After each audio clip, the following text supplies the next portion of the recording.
Hello, welcome to my channel. Ngayon po ay gagawa tayo ng tatlong throw pillows. At kung baguhan po kayo sa aking channel, huwag pong kalilimutan na mag-subscribe at pindutin lamang po ang bell ng notification para updated po kayo sa lahat ng mga i-upload ko. Ngayon po, maggugupit tayo ng tatlong throw pillows. Gagamit po tayo ng tela na 64 width po ito. Ito nilupi ko na sa 64 width po para hindi masayang ang tela, makakagawa po tayo ng tatlo. So magkakapagputol po tayo ng ganyan ng tatlong piraso. Kaya bali, ang gagawin ko ngayon, tatlong piraso na po para hindi masayang yung ating tela. So, umpisahan po natin. Ang aking pong throw pillows ay, ang sukat po ay 17 by 17. So, magsusukat po tayo dito ng, mula dito, tinanggal ko na yung pangit na tela, yung gilid ng tela. So, 17 and a half. Then, pag galing naman dito, 17 and a half. So, para pantay siya, anuhin natin, sukatin natin ng yung apat na kanto. Yan, 17 and a half. Then, gamitan natin ng ruler. 17 and a half. So, ayan po. So, bali, ganyan. Hindi po tayo magsasayang ng tela. Kaya, sa ganitong ano, ayan, gugupitin na po natin. Ito po ay 2 piraso kasi pinagtaob ko na. Ito, tatanggalin natin yung gilid kasi ano siya, hindi diretso ang pagkagupit. So, ito. Ayan.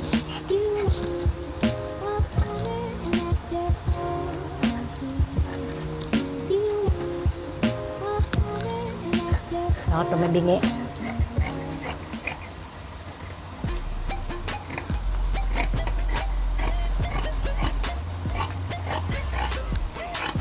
Ayan. So, bali, ito po, kasi dalawa ito, hatiin natin sa dalawa.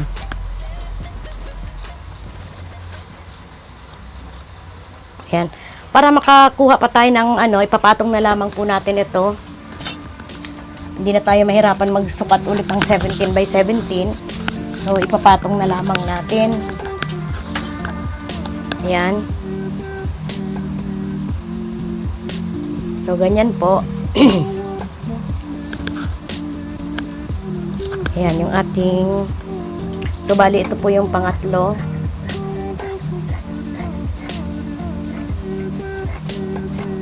Ayan. Tumutok po kayo at meron na naman po kayong matututunan na bago dito sa aking channel.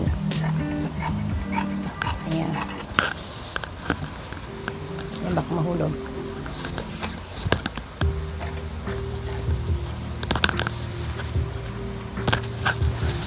Mahulog. So, kasi papakita ko sa ayaw kong mahulog kasi papakita ko sa inyo yung nasobrang tela. So, so, bali, ito na po ang ating nagupit. 1, 2, 3. So, ito po ay yung pang-ibabaw sa ating throw pillows. At magugupit po tayo ng kombinasyon. So, ang kombinasyon ko po dito ay red kasi Pasko na, magpapasko na. So, ito po, bali, itong, yung sa dulo, ito na lamang po yung natira nating tela. So, hindi tayo aksayado masyado sa tela. Kasi akong tela na natira, so, pwede pa naman itong kuhaan ng, bali, ang kombinasyon natin, ang sukat ay 18 and a half by 18 and a half. Mas malaki kaysa dun sa, ano, dahil dito tayo kukuha ng panlupi sa zipper, kaya medyo malaki ito. So, itong retaso ko, kasya pa naman makakuha ng tatlong bali kombinasyon ng ating throw pillows. So, dito na lang muna. Bali, sa pagdating sa raffles, doon na lang sa ano, yung bagong tela na lang ang gagamitin ko. So, ito nilupi ko ng ano, bali, ang kukunin natin ay 18 and a half. So, ayan, nailupi ko na siya. 18 and a half by 18 and a half. Medyo malaki siya. Yung pang ilalim ito ng throw pillow, mas malaki siya ng konti. 18 and a half. Yan, gagamitan natin ng ruler para diretso.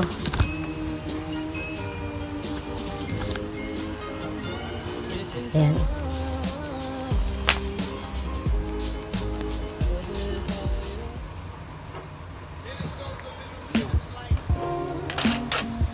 So, gugupitin na po natin.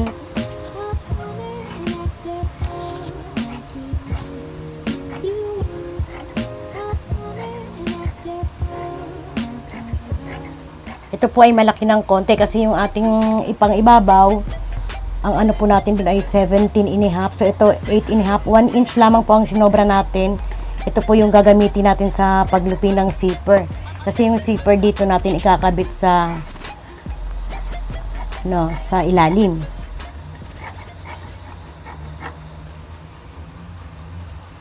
Ayan. Bali, sa dalawa po ito nilupi ko. Hatiin natin.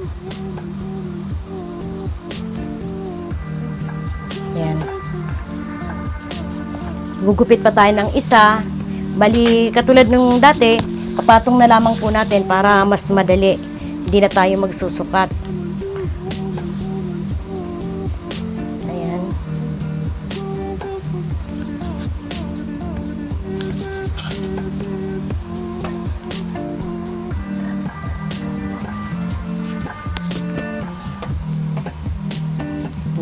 Hindi pantay ang sukat, ang gupit.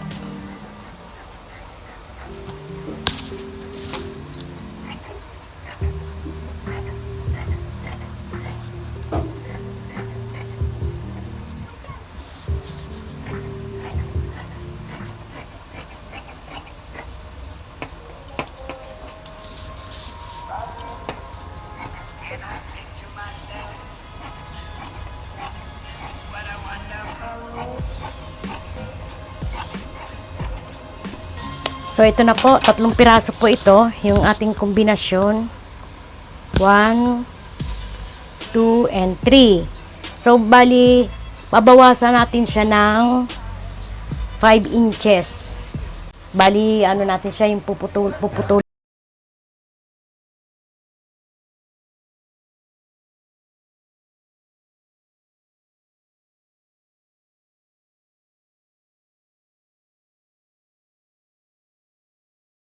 Ito para sa paglagay ng zipper, pero sila din naman yung magkapares. Ayan.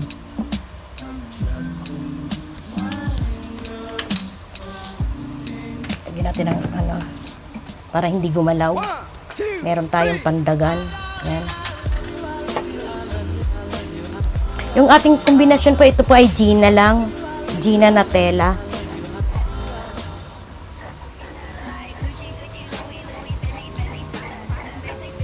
So, ito na po. Ito po yung ito yung pang ilalim ng throw pillows at ito yung lalagyan ng zipper. So, tapos na po natin. Tayo po ay magugupit ng ruffles niya.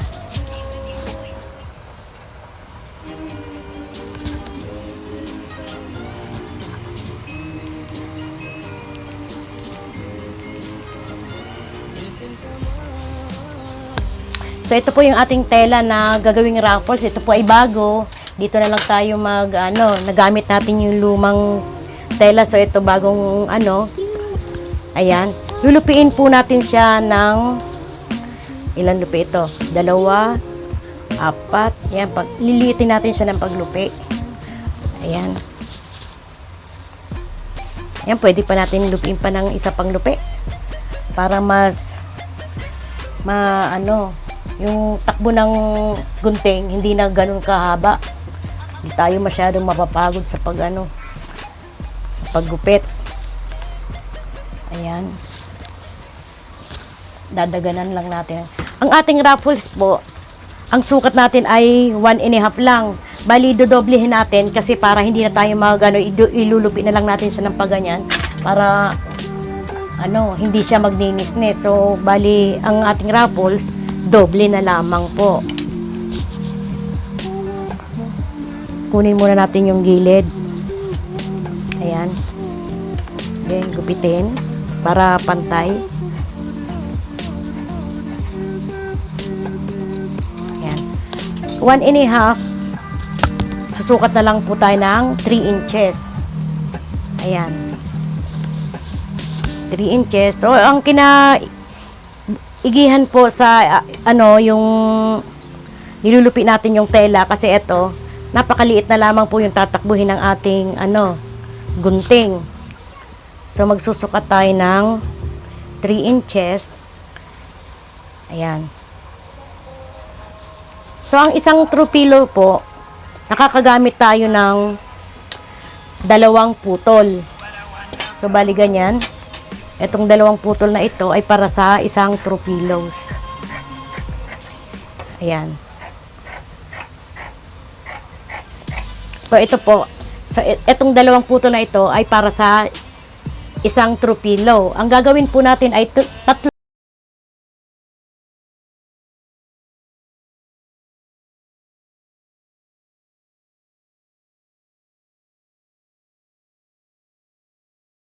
pilos, kaya tapusin niyo po ang panunood ng aking paggawa. May matututunan po kayong naiiba at kayang-kaya niyo po itong gawin.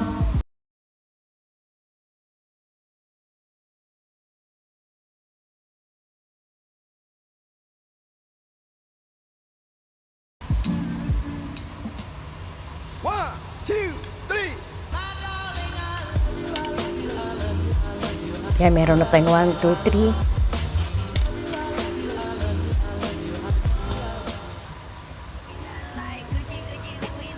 4. 4 na lamang po kasi nauna na tayong gumawa ng 2 piraso.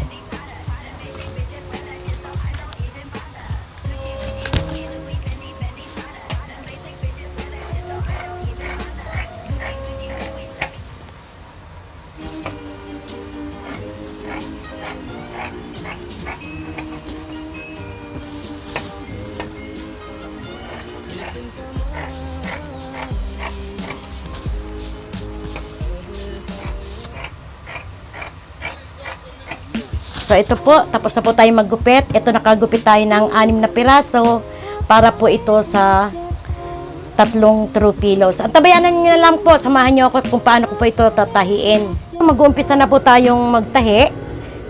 Ito po yung ating dalawang, ito yung sabi ko yung kombinasyon natin, isang maliit, isang malaki. Maglalagay po muna tayo ng zipper. So, umpisahan po natin na maglagay dito sa maliit.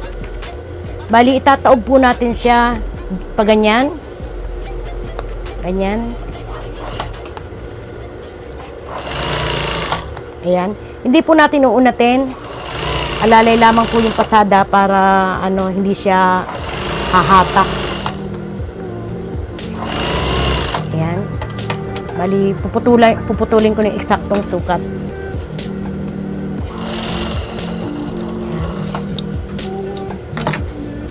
Ayan. Yan yung sa kabila.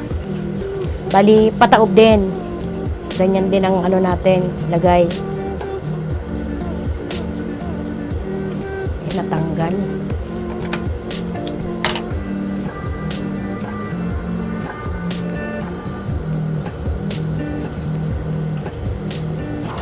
So, ganyan. Hindi natin siya unatin para eksakto sa sukat. So, hawakan natin yung dulo. Ayan. So, ito pong side, itong 2 side nito, i-edging po natin kasi nagninis-nis po yan. So, kailangan natin i-edging. So, i-edging muna natin. Nakatayo lang ako dahil napaka-iksi lang naman ng tatakbuhin. Hindi na ako umupo. Ayan. Edging natin yung magkabilang dulo. Then, itong sa kabila. Ayan. Pero po yung mga walang edging, pwede nang nila yung ginagawang, yung sinasabing Balenciana. Yung uunahin sa wrong side, tapos tatahiin sa sa right side. So, itatap na natin. Tapos natin edging, itatap natin siya. Yan, sa may zipper. Yan. Ayan, o. Diyos niya. Opo. 1, 2, 3. So, itatap po natin yan magkabilaan. Yung etong kabila at itong kabila itatap natin para malinis siya tingnan. Ayan. Ito nung ulit kabila. Medyo natin siya. Ididikit. Ayan. Ayan, para hindi gaano makikita yung zipper. Ayan.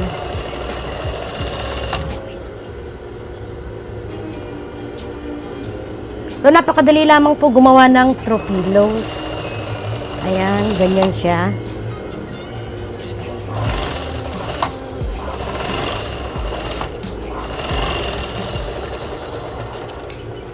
Ayan, okay na. Hindi yata maganda yung pagkano ko. Yung ano po na ginupit natin na ruffles natin na dalawa para sa isa, idudugtong po natin siyang ganyan. Gagawa muna tayo ng isang throw pillow. So, ang ruffles natin gagawin para sa isa lang. Ayan, mamaya, i-edging ko na lang itong pinagupitan.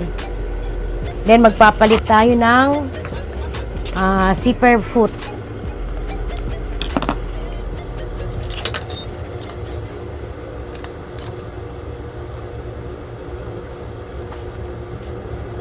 Ayan, kumagat.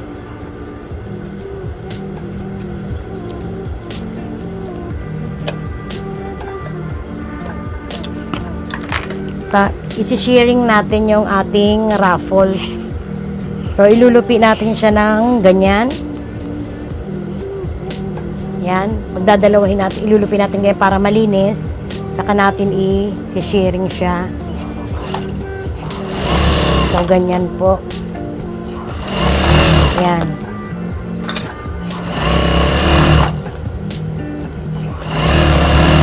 Yan. Ganyan lamang ka-sharing, hindi gaanong masinsin.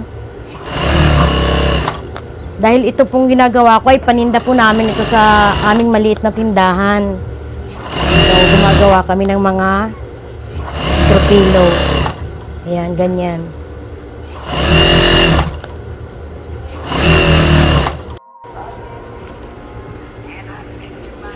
So, ayan po. Tatapos na. Ayan, magpapalit ulit tayo ng ano natin, itong ating presser foot. Palitan ulit natin ng pang straight saw. Ayan.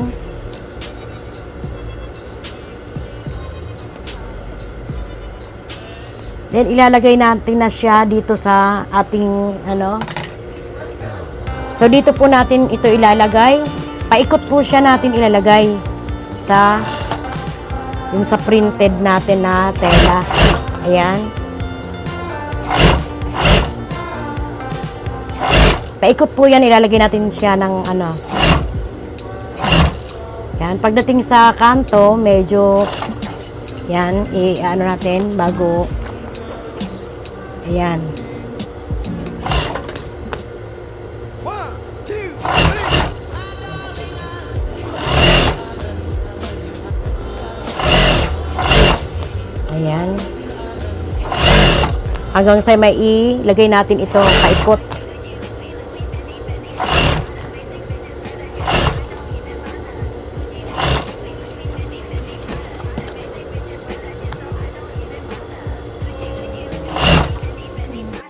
Ayan po, malapit na tayong umabot sa ayan. Bali, anuhin lang natin yan, gawin, puputulin na ganyan. Tapos, alis one. Ito na lang. Ayan. So, ayan po, tapos na. Nailagay na natin dito sa square. Ayan, ito na siya. Ready na para ilagay natin yung ating kombinasyon. Pero bago natin ilagay, itakip, lalagyan pala natin ang slider. Nakalimutan ko na naman. Ayan, maglalagay tayo ng slider.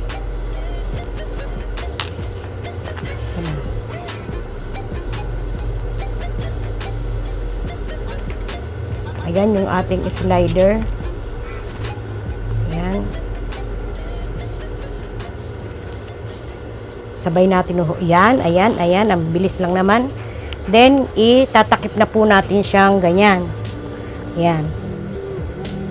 Ayan. So, papasadahan na natin. Itong ibabaw natin. So, itong iibabaw natin para makita natin yung pasada natin hindi magtabingi-tabingi. Sususudan na lang natin yung ating dating ano. Ayan. Ayan.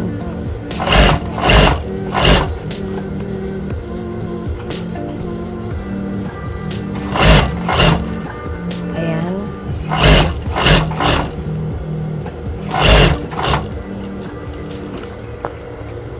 So, napakadali lang po. Ayan, malapit nang matapos. Ayan, ito na po. Makakarating na tayo sa dulo. Ayan. So, this is it. Yari na po ang ating throw pillows. Ayan, i-edging muna natin. Ayan, para mas maganda, naka-edging. So, ayan po, edging natin. Para mas maganda.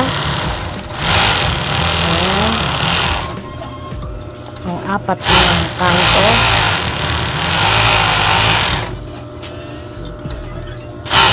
Para mas maganda, naka-edging po talaga. Kasi hindi siya magninis-nis. Ayan. Ayan. So, ito na po. Yari na ang ating trupil. Babalik ta rin na. Ganyan din lamang. Ayan. Ayan. So, pwede na natin itong ilagay sa ating unan. Unan pang sala set. Ayan. So, eto na po. Ayan.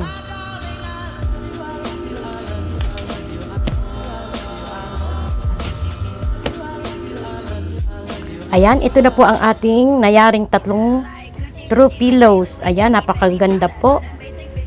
Paskong Pasko, pulang-pula. Ayan na po ang aming nayaring tatlong throw pillows. Kung nagustuhan niyo po ang aking ginawa sa araw na ito, paki-like and share na lamang po. God bless!